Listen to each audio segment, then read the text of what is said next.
in some ways it feels like a lifetime ago, and then in some ways it's yesterday.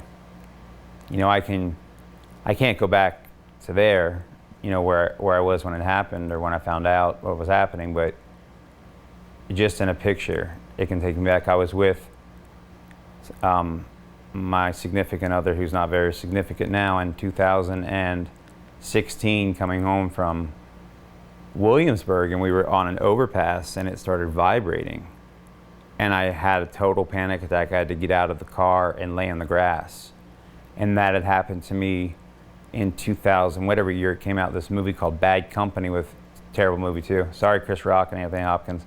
But that's who's in it. And the THX Dolby sound system blew a speaker, and I dove underneath the speaker. I mean, I dove underneath my movie chair, and she's like, "What are you doing?" So it sounds like it just stays with you no matter what. It comes and it hits you when you just don't think it will. I mean, I was living my life and not living the best quality person that I am for a while. I mean, if I met who I was between 2006 to 2017, I wouldn't even know him. And then when we were struck with tragedy again in 2017, everything changed. Yeah. And when you can't take pain away from someone else that you love more than anything, everything changes. And it brings all of this back because it's a very similar situation. But, you know, I've given so many talks, and I've spoken to so many widows from 9/11, and you know, one lady, I'll just use first names if that's okay. Her name is Monica, and she lost her husband, and he was on a lower floor than me. And I mean, year after year, she would ask, "How did you go out? What elevator? This?" And one year she brought the blueprints to the South Tower. And I said, "Monica, I don't know why he didn't get out. I don't know." I said, "But I can promise you this: no one died alone. Everyone was helping everyone." And I really, truly believe that. I do. I mean, I believe in evil because I've seen it firsthand, but I genuinely, and more so now because I've reconnected to my belief system and surrendered my life back to what I believe in and part of my family and spirituality. And I do believe human nature is genuinely good universally.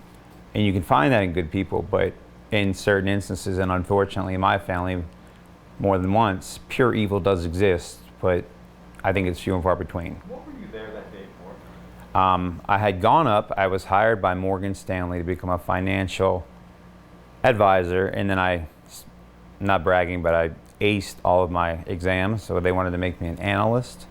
So I was going up to New York. It was only going to be 4 weeks according to local, but corporate was like, "We're going to make this a permanent thing if you want to be here." So I knew what I was doing. I moved into my apartment on September 7th, that Friday, went to my girlfriend's house, fiance's house. She lived in Connecticut. Stayed with her, came back, went to work for the first day in South Tower on September 10th, and long day. And then that night I went and saw Michael Jackson in concert, so had a little bit too many drinks.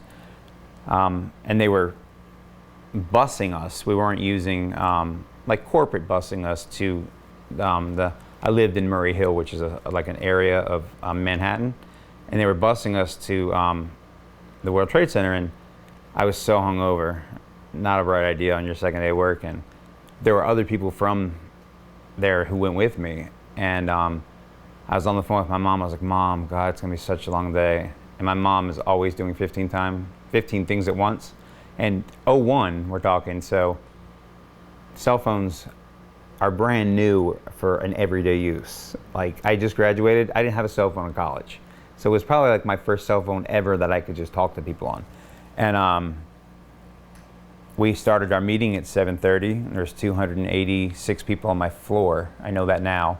I don't know how many were in the class, but the guy running the class was so angry at us because we were all like, and he's like, "Y'all need to grow up. We're gonna take an hour-and-a-half break, go get it together, get some coffee, but come back with energy because we're gonna be here till 7 o'clock. So I went, and where some confusion has been over the years about where I was and how I got out. I was on 61, and I'll show you that, but I went up to 81 to pick up my corporate ID. And then the North Tower must have been hit, but I did not know that. And so I just took the elevator back to 61 and started looking out the windows. And the World Trade Center is not small. I mean, we're at the oceanfront right now, so you take a block by block, it's probably 2 blocks long and 3 blocks. I mean, they're enormous. But I could see fire falling from every single side of the windows. And I told my mom, I said, Mom, something happened. I don't know. I said, something hit our building. And one of the guys was like, you're an idiot. Probably an incinerator blew on another floor. And we sat down, and he said, everybody calm down. We're going to figure this out. And I just kept looking. I used an expletive, blank that. And he goes, we don't need that attitude. And I said, well, you're not going to have it. I'm leaving. And I put this backpack on, and everybody followed me, and they started going over to the elevator banks. And I said, don't take elevators. We need to use the steps. And all 286 people on my floor lived. So you, at this point, you thought that something happened in the North Tower, but you didn't realize that you had been hit either yet, right? We hadn't been hit. We got into, we were on 61, and we got into the elevators, and with everything going on in the world right now, I don't mean to make any racial influence, but there's a Japanese brokerage firm above Morgan Stanley's floors, and they had their masks that we're all wearing now from the 93 bombing at the World Trade Center, because everybody that worked there was giving kits to get out. So they were like racing past us down the steps. And I was like, what is going on? And we walked all the way down. I mean, walked fast, but there were so many people in an elevator. I mean, in a stairwell. And people just kept joining and joining. And what also I always like to make clear is no one told it, except for the man who said, sit down, we're going to figure this out. He lived. Haven't seen him since, but he lived. There was no announcement. Nobody said stay put. Nobody said stay. That's all a lie. There was a announcement that was going off over and over, almost like automated, that said there is a fire in the North Tower. The South Tower is secure. That is verbatim. You can go to the museum and hear the announcement as it is told. So we were safe. You know, nothing had happened to our building. So it was on floor 22, and the only reason I know that is because of what happened. And the staircase rumbled and broke apart, and like one of the half levels collapsed on the other, and people were panicking. And at that moment, I've never altered, never changed any of this. I'll never forget it. And there isn't even one in New York City, so we probably wasn't from New York. He said, everybody hold hands. We're going to say the Our Father. We're going to go get a beer to hold hands, and we were getting the blank out of this building. And we held hands and walked down 22 more stairs, and we got to the first floor, and it was locked. So then, enormous panic. So we went further down into the plaza where the PATH train comes through, and like Restoration Hardware, all those stores are down there. It's like a plaza.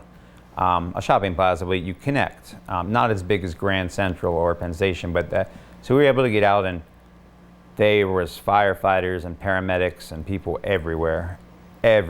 And they said, you need to go out through the North Tower. We didn't know why.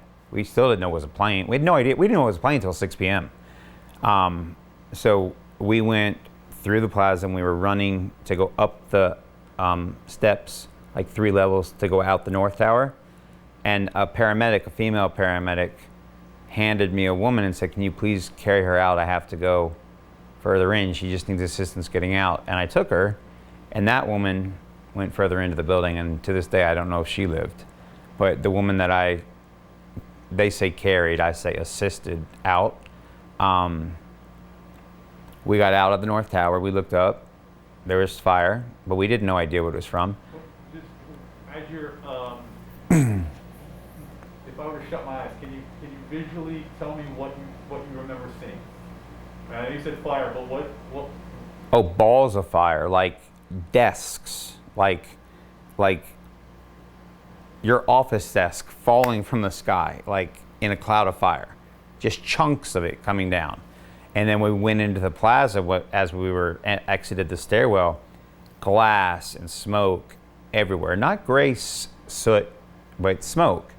And firefighters, and I mean, almost like a convention. There was more firefighters and more police officers than I've ever seen in my life.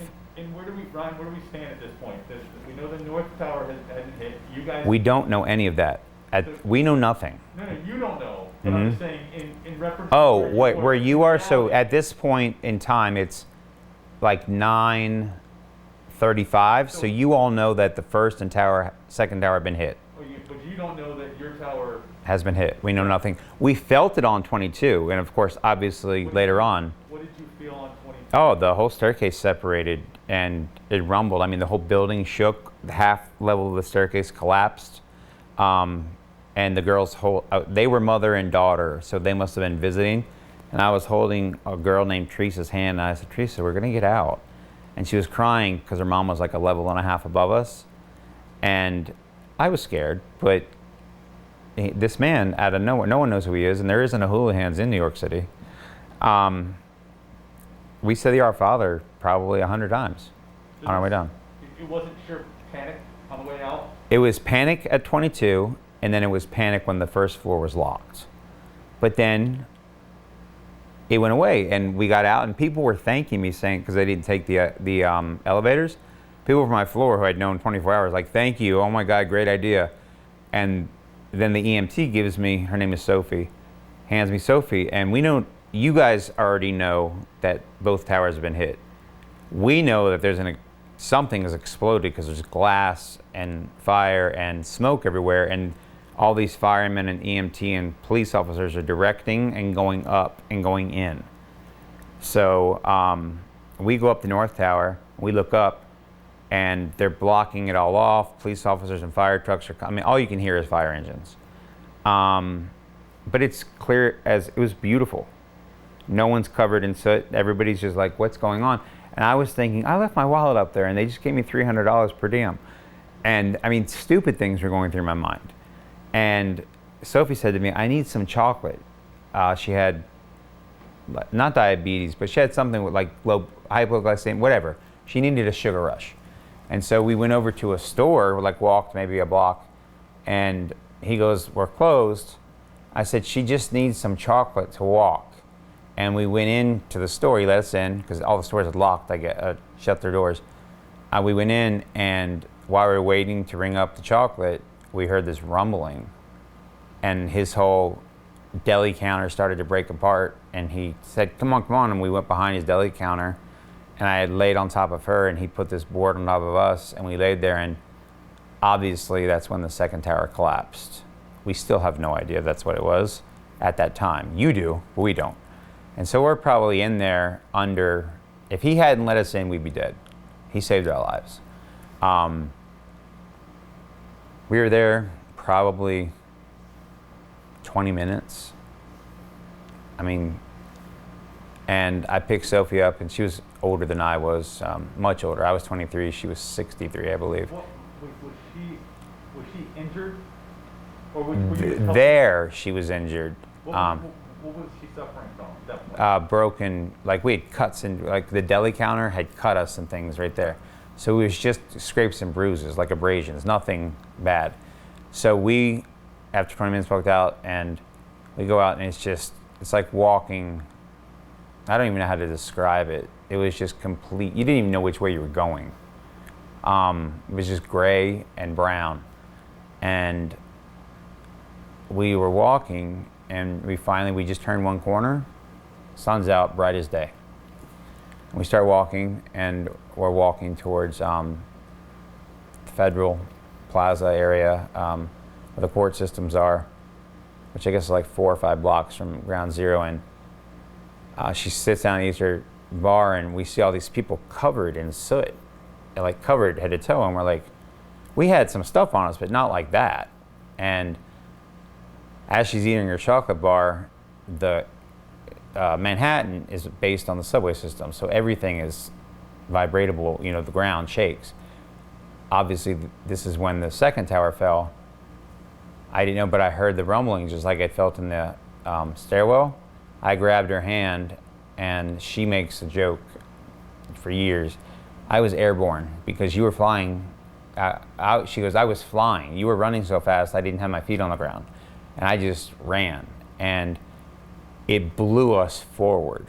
And that's how we were injured. And that's how all of our sustainable lifelong injuries happened. We weren't crushed, we were blown forward by the debris. And I don't know how to explain it any better than that. The buildings did go straight down, but people were obviously killed when that happened, but people who were around, every building that it fell onto, those buildings blew out.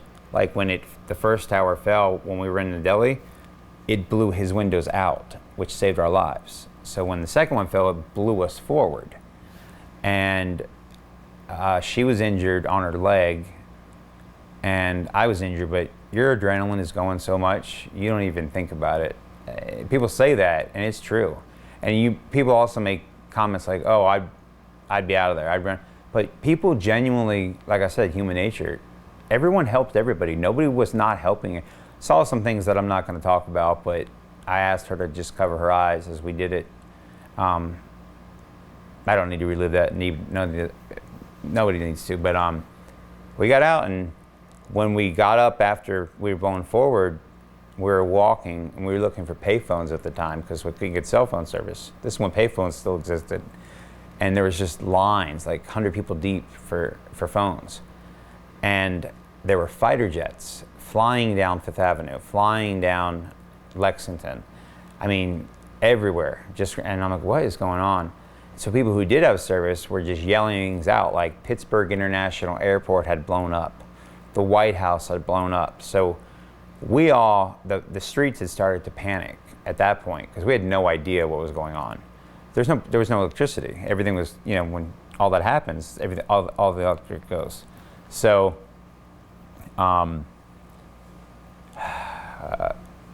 we were walking, and I was wearing, and I swear to this day, you'll see, I swear I had on a green, maybe I had on green and blue, who knows? I don't know who dressed me in 2001, but that's a different story. I thought I had on a green suit and a white shirt. I'm positive of it, but I'm wrong. I was walking, and this man starts patting my back. And I'm like, what are you doing? He's like, you're on fire. I didn't even feel it. Like, that's how much your adrenaline's running. So I took my jacket off, threw it on the ground, and then started walking. He's like, you're still on fire. And so, we put it out, and then stopped to help somebody else and made a tourniquet out of my tie, made a tourniquet out of my sleeves. But there was no EMTs to be found because everybody was at ground zero. Did you look up at all? Were you able to look up? You can't. In New York, you can't really look. I mean, it's not in your mind. Yes, you can see the World Trade Center at the time from anywhere because they're so tall, but it's not like you're on First Street here at the boardwalk and you can see the Ocean Beach Club or the Hilton. It's not like that. All the buildings are tall. They obscure your view. So nobody was looking back. Everybody was like trying to get away from it. But what we all thought was weird is there was no police officers, EMTs, or anything. We could hear them, but so we were all, I ripped both my sleeves off, made tourniquets out of my tie, everything. So everybody did, not just me. Screaming, but walking. Standing in line for cell phones, for phone booths, but walking. Did you go home? Well, I lived on 37th and Lexington. So if anybody's familiar with Manhattan, that's 5 miles with a 63-year-old woman. But I was determined to get home. So we stopped at plenty of places, but I would say after you go through Alphabet City, I know these aren't references that everybody's familiar with, so let's just talk mileage. Ground zero is at the South Manhattan. So we were going to Midtown, which is, for people's reference, Times Square. So I lived near Times Square, Murray Hill. So that's about 5 miles. So we're walking that way up, weaving in between avenues and streets. Avenues go east and west, streets go north and south, or opposite. But I lived on Lexington 37th, and so some people had TVs on once we got to where electricity was. So we had to have seen it, but I don't think it registered because she has 2 daughters, Sophie does, and one of her daughters, Sarah, lives in the city. So we were trying to get to her house first because she lived closer to where we were at. We couldn't get her on the phone, and everybody has a gated building. Everybody has a gated building or a doorman. Right. So I'm sure we saw what had happened, but I don't think it registered. And we got back to my apartment, and other people from Morgan Stanley were there because it was corporate housing, long-term corporate housing. It used to be a hotel. They turned it, Morgan Stanley owned the building. So it was beautiful. I mean, I had a 2-bedroom, 2-bath, so they were nice apartments in Manhattan. We went in and people were like, oh my God, thank you, hugging each other. There was a bar outside. They were giving out free drinks to everybody. And she goes, can I go upstairs and just sit down? And we went over and I pushed the elevator button. She goes, I can't take an elevator. And we walked up to the 5th floor. We went in and she didn't have any clothes, little tiny, I'll show you a picture of her, woman. I'm a 23-year-old man, so I got her some sweatpants and a t-shirt and I let her take a shower first. She took a shower and everything, and I just kept trying to get my cell phone or the landline to dial and it wouldn't. And I turned on the TV and it still didn't register. Then I took my shower and my clothes and everything, and we're looking around, and I guess we went downstairs. I don't remember how, steps or elevator or not, but we went downstairs and she goes, I need a drink. And I drank at that time. I was 23, so I'm sure I had a drink. And what was crazy is there wasn't a car or a light there was no one in the streets. Dead. And so at like 4 p.m., the super comes into the bar everybody's at, and he's like, we have service in our building for landline service, but only so many landlines could go out. So about 5, my mom could tell you this better, my dad could tell you, 5:30, 5:45, she calls her daughter first, Miri and Sarah. And I guess she told me it was from a movie. She goes, I regret to inform you the news of my death is premature. And so a little comic relief for a moment. And they had their moment, and then I called my mom.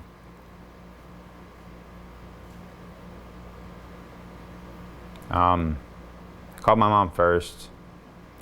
I'm equally close to both my parents, but my dad has, like I said, is a psychologist, so I don't know, but I would always call my mom first. I don't know. But yeah, I called her, and I just lost it. She was hysterical, and I told her I was okay, and she said, "Are you injured?" Or I mean, I don't even. I mean, all I just remember is just a type of cry that I've heard way too many times in my family, but I don't know. And as I ended, I said, Mom, so many people have to use the phones, Mom. And she said, 1 more minute, baby. 1 more minute, baby. Please don't hang up, baby. Please don't hang up, baby. Please, just 1 more minute. And I had to hang up. And it was rough, but they knew I was alive. And I guess for 9 hours not knowing, and the report saying 50,000 people dead, no one would survive that. I mean, they were planning my funeral.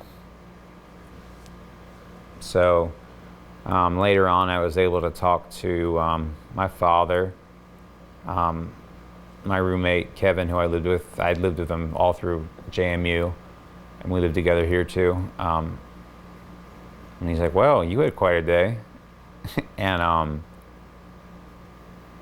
I don't know. It was just weird. When did you find out? Say that again? When did you find out? I mean, like,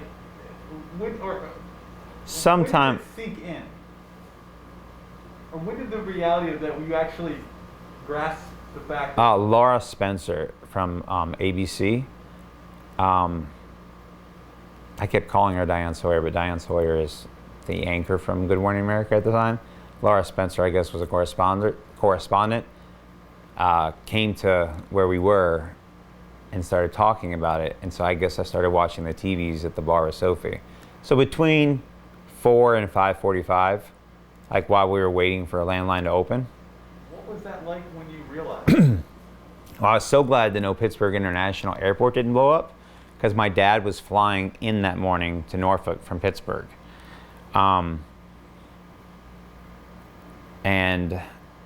I can tell you their side of it, which is so surreal to hear, but watching it, you're just like, I was in that building. I mean, I'm 23 years old, so I already think I'm immortal, and I think that just solidified that I was immortal. It was surreal. I didn't know my bones were broken until I came home to Virginia on September 13th. Like, that's how fast my blood was rushing, my adrenaline went. So between 4 and 5:45, I found out, and my mom, my dad, my brothers and sisters, Kevin, and then I watched the news, and I couldn't fall asleep, but I brought Sophie back upstairs. We'll say this is 9. And I lived on 37th in Lexington, but my address was Lexington. And if anyone familiar with Manhattan, I lived diagonally from the U.S. Armory and Yeshiva University. And we didn't know what was being targeted. We didn't know what, they didn't know who it, I guess Al-Qaeda and bin Laden had not taken credit for it yet. So we answer the door knocks, and it's the Army. And I'm like, yes. And he goes, we need you to move your beds away from the windows. And they start taping our, like for a hurricane, taping our windows up. And I said, well, I'm up for the night. So I said, she goes, can I sleep on the couch? I said, yep, but I'll be downstairs. And then I remember going downstairs, and there were snipers on the, actually not downstairs, looking out while they were doing the windows on the Armory. There were snipers on the Armory, and then going out, and there were snipers everywhere. And I just sat at the bar and drank. And about 1 o'clock in the morning, I called my mom, and she was so happy to hear from me. We talked for like an hour, and I walked blocks down Lexington Avenue without a stoplight or a car in sight. Which I remember saying to Mom, I said, Mom, you would not believe it. And she hates New York, but she's like, no one understands what a big deal that is. There wasn't a car on the road. I was walking through the middle of Lexington Avenue. I got off the phone probably at 2:30, and the night before, like I said, Michael Jackson had a concert, and he had a whole bunch of people there. And Monica, she was an R&B singer back then. Brandy, like that kind of person. I forget her songs, but she was staying near me, and she happened to be in the store that I was at, and we started talking, and she didn't believe I was in there. And then she's like, wow. And I guess that sunk in, like when a celebrity's like asking you that, and you're like, oh, this is a big deal. And then the next morning,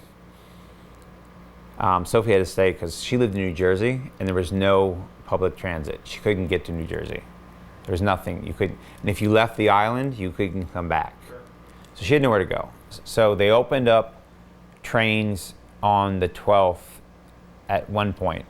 I went and checked in with a Morgan Stanley check-in location, and we were checking off who was live and who wasn't. I think out of we were the largest tenant in the building. I think out of 3,000 employees, we only lost 11.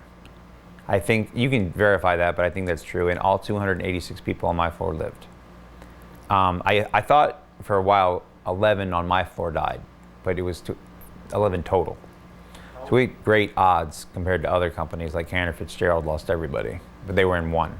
How fortunate did you feel? Or do you feel today? Today, I feel very fortunate. I feel fortunate that I survived, and I should have. I think I'm a very good person. I've done some really stupid things that I'm not proud of, but I think everyone in life is greater than their worst mistake. Everyone. And obviously I believe I'm Christian, to each their own, not anybody, you know, I went to St. Gregory's as a child, and I have a strong belief system with my family, and I think that today I'm very thankful to be alive, and I know there's a purpose for me to do more and to give back, but I think I should have given back sooner than I started to.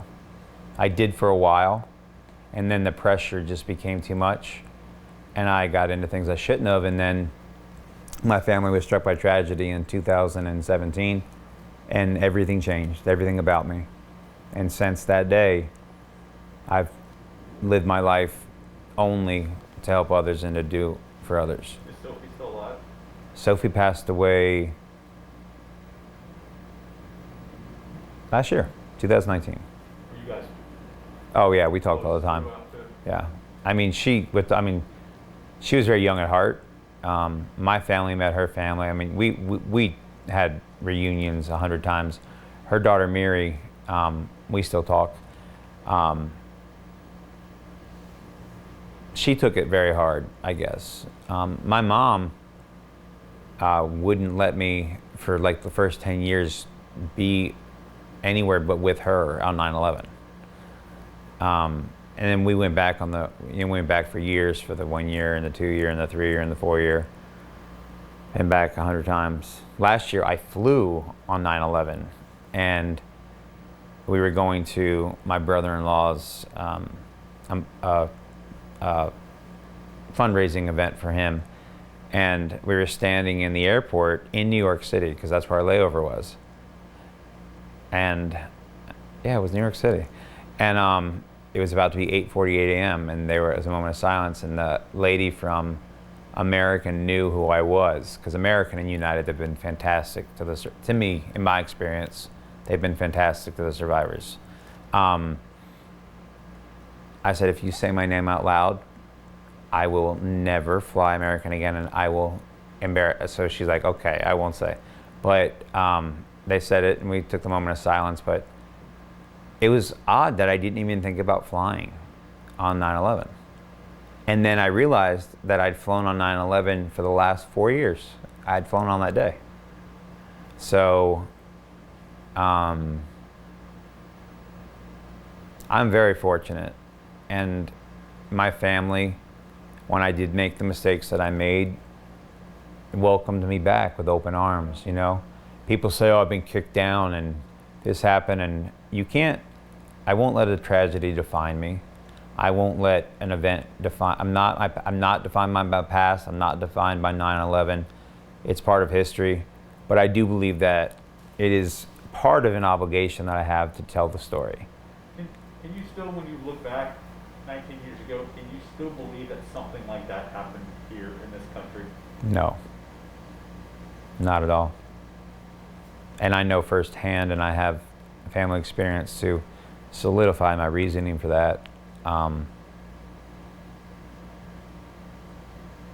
It's unbelievable to me. You know, people talk about, oh, I know where I was when JFK was killed, and I know where I was on D-Day, and I know, and it's funny, even now, people who don't know me or start to talk to me will go, I know exactly, and I let them tell their story. I'm like, okay. And they're like, where were you? I'm like, in the building. And then they're like, oh.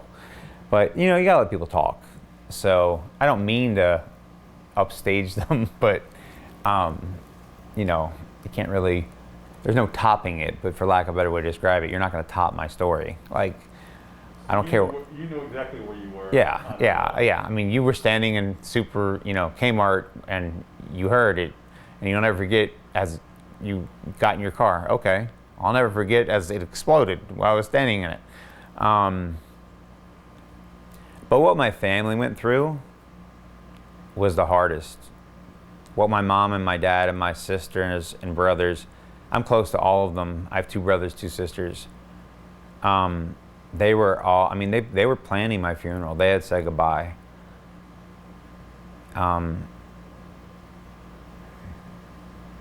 You hear about people have talked about what it would be like to see their funeral and to see who would come. I've lived that. I've got to see what happens when I died. And my mom told me, she goes, I don't know how, I don't know. She goes, by the time I drove home, everyone you knew and everyone in our family was at our house. And my parents were divorced. That's why my dad was flying in. And my sister picked him up from the airport, and she saw it on TV. She thought it was like a movie. She goes, "Do you remember when that happened?" And he goes, "That's live TV."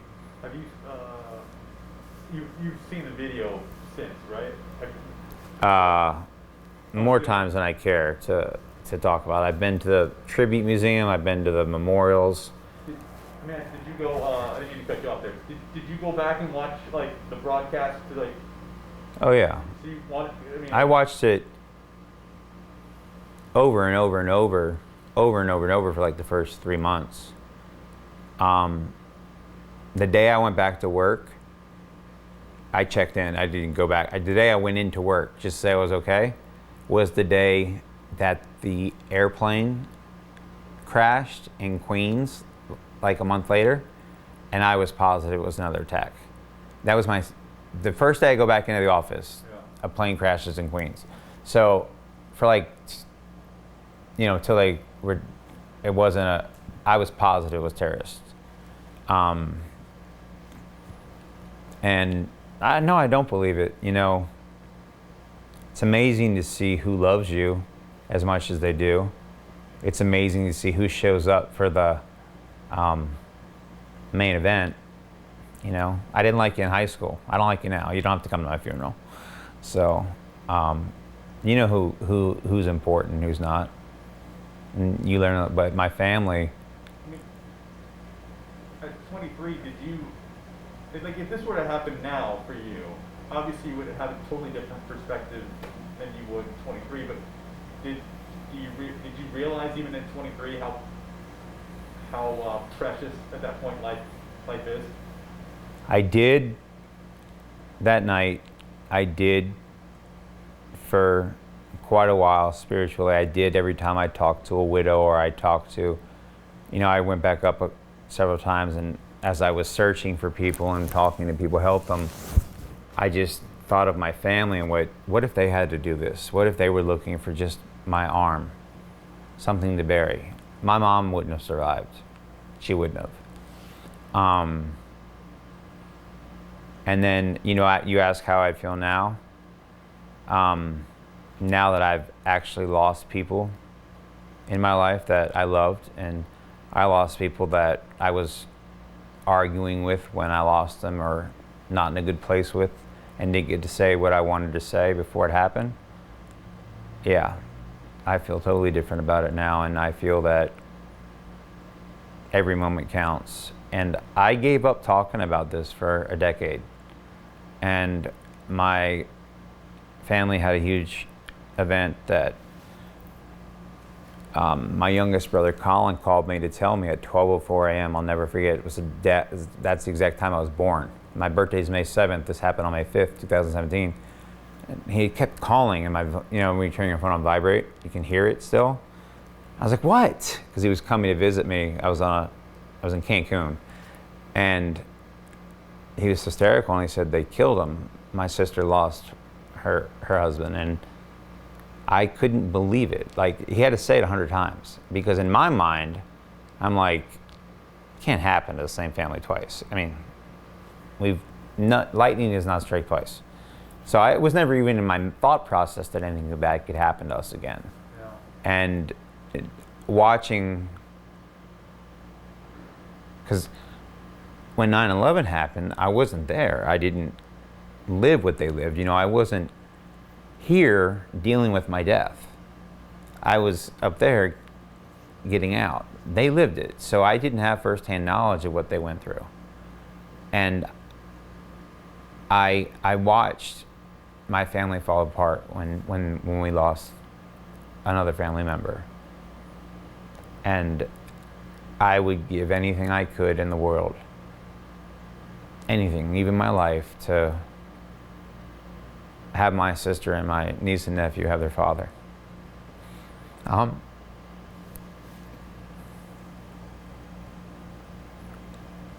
And I know that's how my mom felt that day, and my dad as well.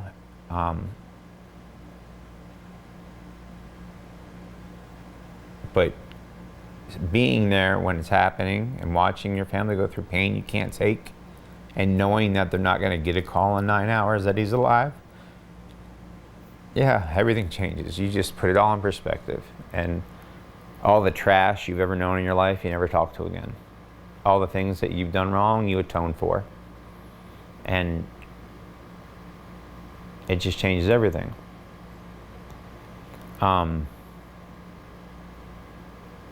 And you know, talking about it became easier because I was doing it so much. I was giving so many motivational speakers. I was working with Oklahoma City.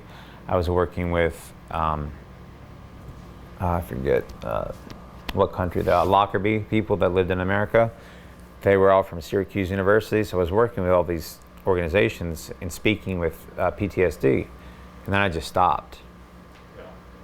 And then when my sister lost her husband, which is not my story to tell, that's why, you know, I realize I have a story to tell. Not that, but people need to hear it so they can cope. How do you want to do the shirt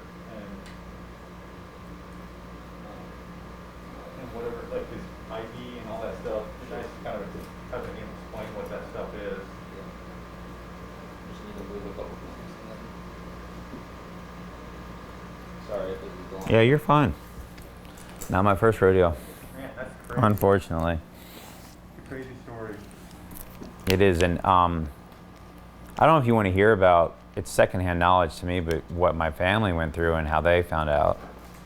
Because my uncle is a priest, and he planned my funeral. Like they had already, you know, picked a day, and my mom and my dad. Should I say this? Did I say this? My mom and my dad were divorced, but my sister drove my dad to my mom's house. And my mom came in from work, and as she came in, the second tower had collapsed, and my mom fainted. She just collapsed in front of the TV. And I went back to ground zero after I put Sophie on the PATH train, and I was going to help. I really was. And then they asked me to take the back seats out of cabs, and I said, why? And they said to put the bodies in, and I physically vomited. I just couldn't do it. And so I took a PATH train to Hoboken. Yep. And my friend and her family, Lauren Vitolo, and her parents, the Vitolos, they took me in and made sure I was safe, and they put me on an Amtrak train the next day. And when I saw my mom and my sister on the 13th, just the relief. My sister's not a crier at all. Beautiful, but not a crier. To watch that, even now I can't, because her collapse into my arms, my mom's collapse into me, was so surreal, and that it's on video for life. I feel that I'm so blessed to have that moment, Yeah. but it's also so painful to watch. Absolutely. But you know, I don't know what it would be like if I lost a sibling the way they did. I don't know how I would feel. That'd be crazy. And they lived it, and you know, it's been sealed away for God knows how long. So, What is that? so this has been in storage for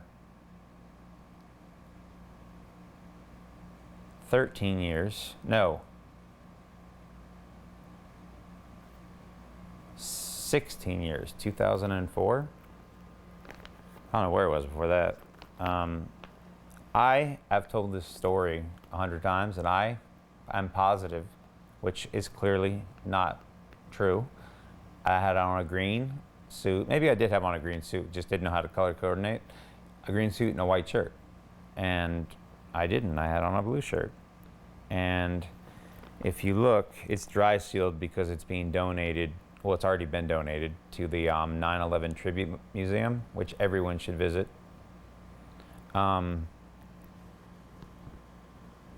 I'm not opening it because I don't want to touch it.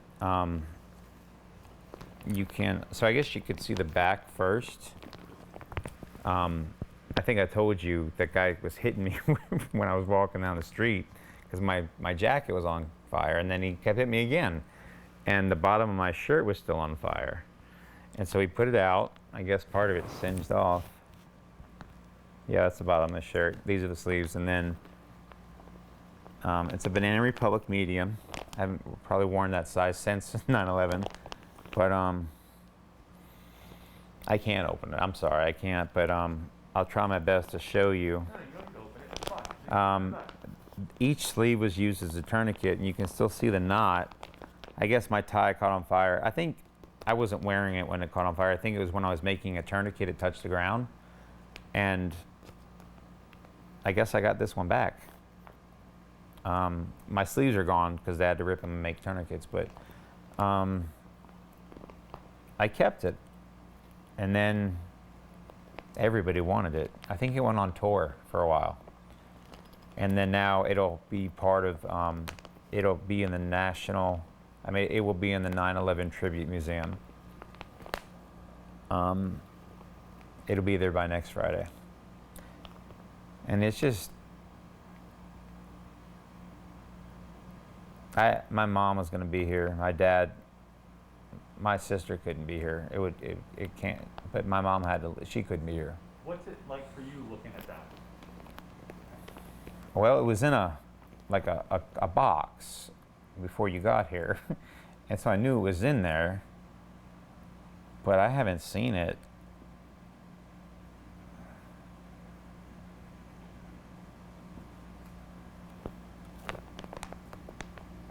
Well, jokingly, who bought the tie? I have no idea.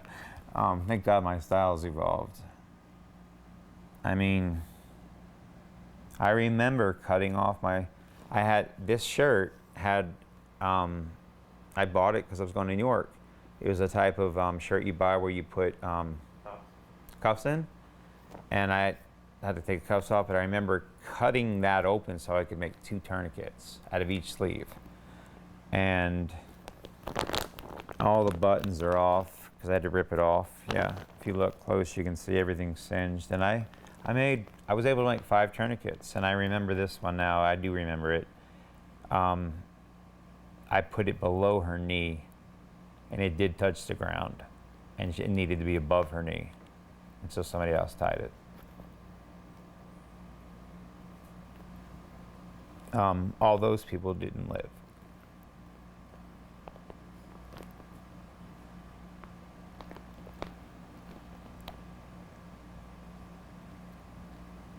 And I just remember trying to keep Sophie from seeing any of it. And we just kept going. But I remember the 2 that didn't live. But I know 2 of the tourniquets saved 2 people's lives.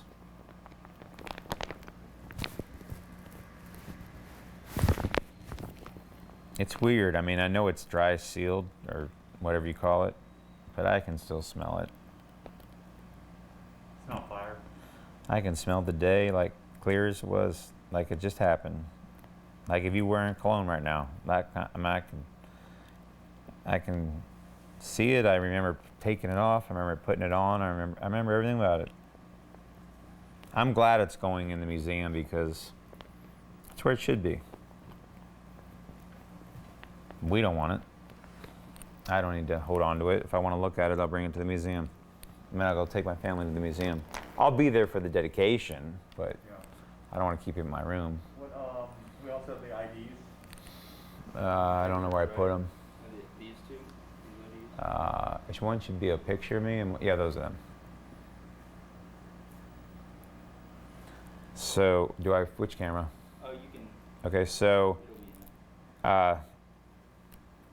I have a very limited social media presence because even though I believe human nature, most people are good, some people have a little bit of jealousy and a little bit of, envy, jealousy, or, just have to have the final word.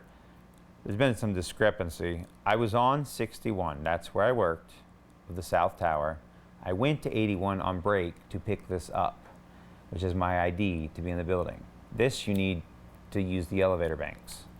So I took an elevator back to 61. So my evacuation was from 61, but I was on 81 while the North Tower was hit.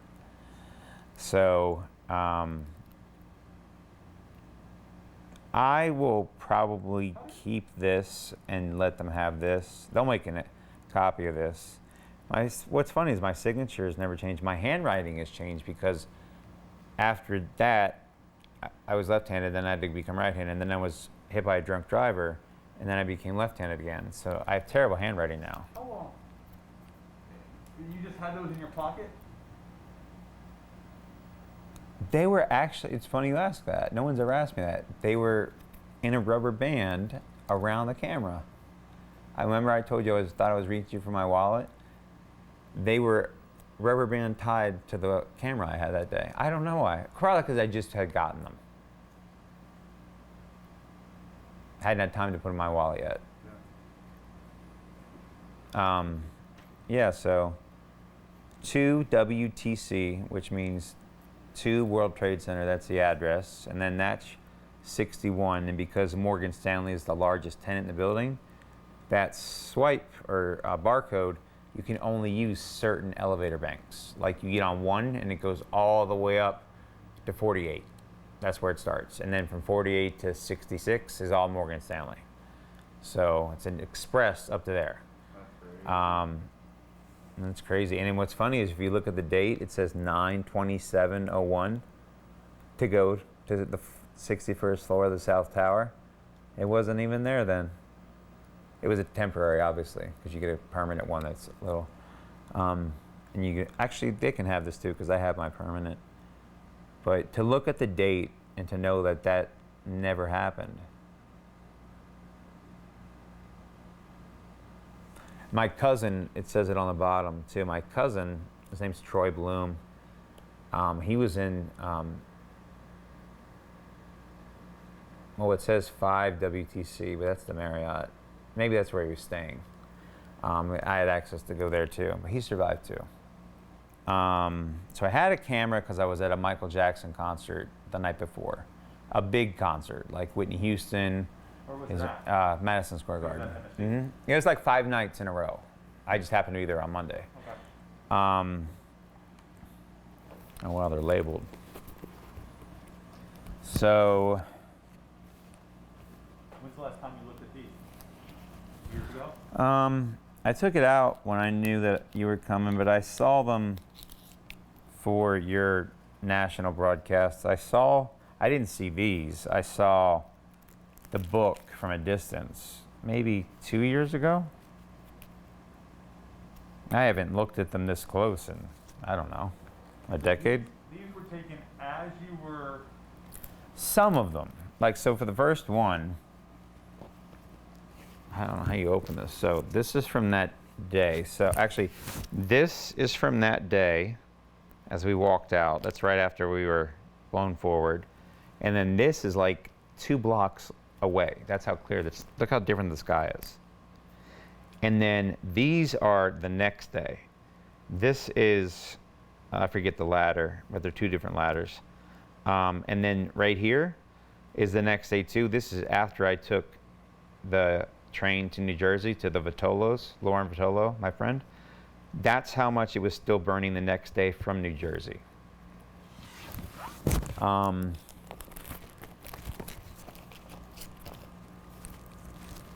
Oh, I should have put, I guess they're not in order.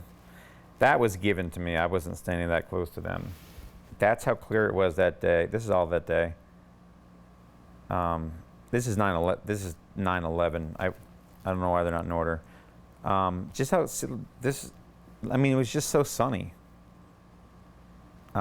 This is the family that I stayed with, the Vitolos. There's my crutches behind me, and then me and my uncle went back up. I went back up several times to help, and you asked if it was surreal. I must have assisted for, I don't know, 30, 40 days, just looking for people who you knew were never coming back. But people couldn't let go. And so those are them. That was my fiance at the time. Do you have any at Sophie? Yeah, I have plenty. These are my roommates, Kevin and Angie. This is my sister when I first saw her. This is me. This isn't funny, but my grandma asked me what I felt like when I was in the tower when I found out, and I made that face. So I got to walk my mom down the aisle when she got married 2 weeks after 9/11. That's her there, and that's me and my brothers dancing, and my friends acting like idiots. And then the rest are the reunions. Like this is when I saw Lauren Vitolo for the first time in October. This is a Good Morning America interview with, that's Sophie, and that's Mary, her daughter. Mary is still alive. Sophie just passed away at the age of 83, about 9 months ago. Me and Abby, and then my mom. Thanksgiving was a big deal that year. Everybody wanted to see, so that was us just taking pictures for media. And then you can see how happy my family is, my girlfriend and my brothers and sisters. My mom, no one, that's the 1 year anniversary. No one's smiling. This is the 2 year anniversary. Still no smiles. I got to meet Britney Spears, so it's pretty cool to be on stage with someone who looks like that. These are all the first times I saw the people, and then just trips and extended family from there. Okay. This, I don't like to talk about spirituality because everyone should have their own faith, and I don't believe that you have to be one thing to go to heaven. But I carry this with me. It says, "Hail Mary, full of grace, pray for us." And this was given to me at the Pentagon in 2002, May of 2002. And it obviously shows the Pentagon.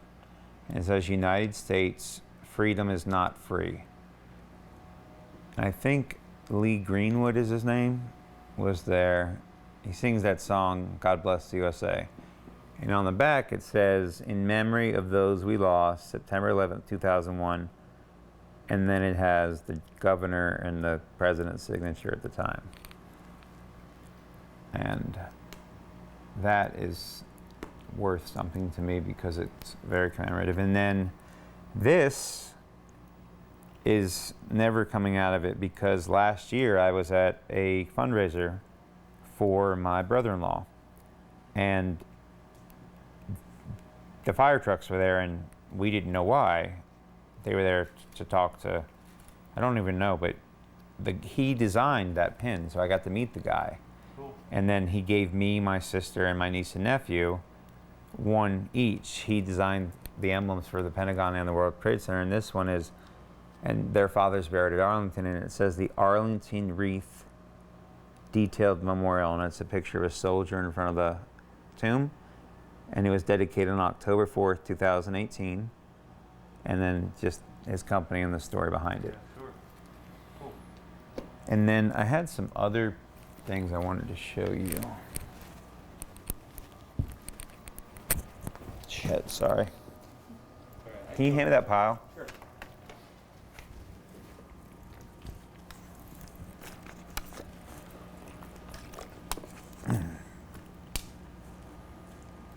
Thanks.